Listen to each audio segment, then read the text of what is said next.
After a really fun trip up to a bison farm in Fox, Arkansas, wanted to see who would be the best wild game chef in the Little Rock area.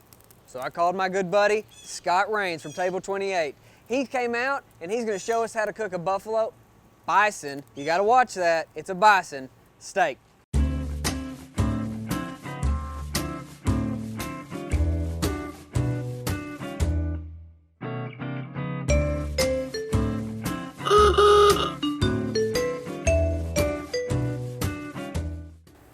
All right, Scott, looks like you've got potatoes and carrots and onions. Here's the centerpiece of bison ribeye. I really wish you could have been there to the farm with us. It was a lot of fun. I bet. 100% grass-fed, grass-finished. Beautiful, gorgeous steak, bone-in ribeye. Bone-in.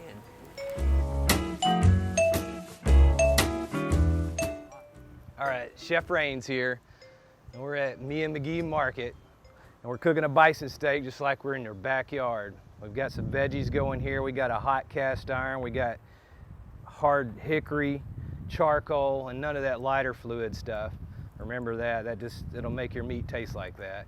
And we're gonna season this bison steak, this beautiful bone-in ribeye, with this KB2, named after that red truck, that beautiful red International that I'm so in love with.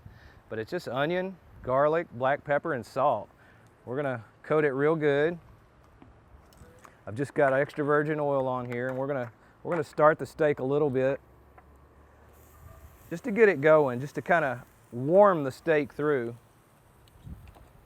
And I'm gonna season both sides of that.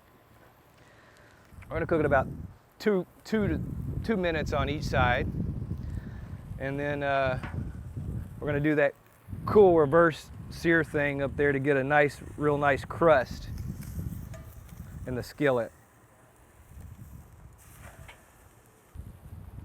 So after that, we're gonna, of course, use the good old butter here. Butter makes it all right, always.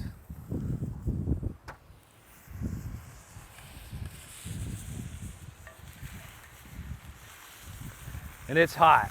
The hotter the better, that's fine. What you're wanting to do is render all the fat that's on there too, because that's gonna season and flavor the meat. It's gonna flavor the steak as well. And cooking with bison instead of beef, well, I mean, the nutritional value is bar none, is so much better for you. You know, if you got cholesterol issues like me, of course, being a chef for years, I've eaten too much beef and foie gras, but after intaking bison and putting that into my nutritional program, it's helped me out a lot, actually.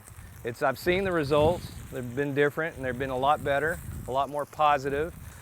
And especially the bison. Now, buffalo is something that a year ago, a friend of mine, we got a tag when we was in Montana, and we harvested a buffalo, a cow buffalo. It was feeding on the sage grass, and just a wild buffalo. It was gamey. Some parts of the animal was very hard for me to actually eat. It was so gamey even. I couldn't believe it. But other parts were very tasty. But this bison is just a lot cleaner than beef, actually.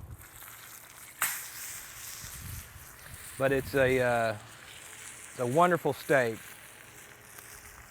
All right, we're just gonna finish with a few herbs here. Just throw them in there. We've got rosemary, sage, and thyme.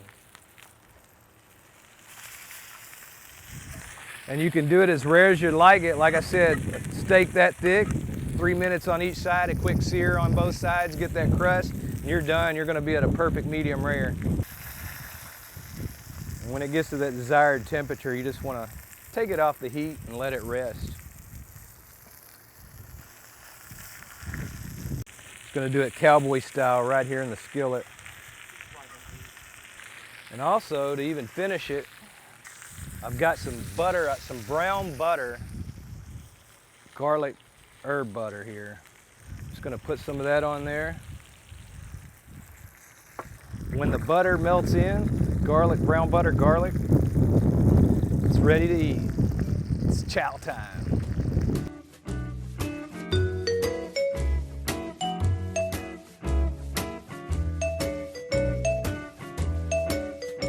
All right, guys. If I said I was working, I'd probably be lying. The smell is amazing. The presentation Scott did is kind of blown my mind. This dish is exactly why we're doing this, to be able to highlight a farm that is just top-notch in their principles and everything. A chef with a restaurant that is as good as it gets. This is bringing it all together. So we're excited for the partners that we have, and I'm even more excited to go eat this. Thanks for watching.